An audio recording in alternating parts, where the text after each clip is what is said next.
हे बघा की ही राजकीय केस होती। गेल्या 30 वर्षापूर्वी ही केस रजिस्टर झालेली आहे। त्यावेळेस दिगुळे साहेब राज्यमंत्री होते। माझा आणि दिगुळे साहेबांचं राजकीय वैर होतं आणि त्या वैरत्वापोटी त्यांनी सरकारला सांगून माझ्यावरती ही केस केलेली होती। त्या केसचा निकाल 30 वर्षानंतर आज पहिल्यांदा लागलेला आहे। मेहरबान न्यायालयाने त्यांचा निकाल सोडवलेला आहे। निकालपत्र हे मोठे आहे, 40 पानाचं आहे। मी अजून वाचलेलं नाही। वाचून त्या संदर्भात मी आपल्याला व्यवस्थितपणे मार्गदर्शन करेन आणि त्यासाठी मी अपील या ठिकाणी करण्याचा निर्णय घेतलेला आहे। आपल्याकडनं जामिनासाठी काही या ठिकाणी हा जामीन तर नियमाने कायद्यानुसार जे काही करता येईल ते सगळं केलेलं आहे।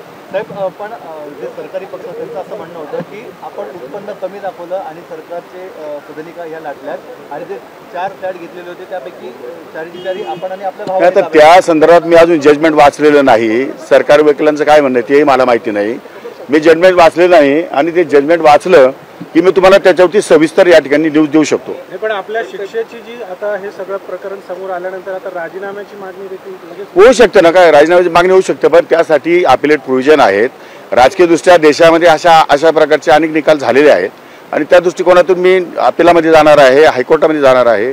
त्यामुळे न्याय मागण्याचा अधिकार जसा न्यायालयाला निकाल सुनावण्याचा अधिकार आहे तसा न्याय मागण्याचा अधिकार मला पण एक नागरिक बनून तेव्हा मी वरच्या कोर्टामध्ये न्याय मागणार।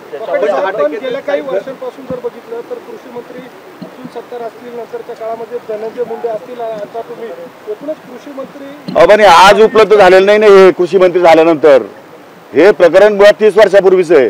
त्यामुळे आज झाले ज्यावेळेस मी राजकारणात जस्ट प्रवेश केला होता, मी त्यावेळेस आमदार सुद्धा होतो की नाही तुम्हाला माहित नाही। त्यामुळे तो काळ आणि आजच्या काळाच्या मध्ये फरक आहे। त्याच्यानंतरच्या काळामध्ये दिगुळेंचे माझे संबंध सलोख्याचे पण निर्माण झाले, पण कायदेशीररित्या एखादी केस रजिस्टर झाल्यानंतर जो काही नियम असतो त्या नियमान्वये ती प्रोसेस होत असते।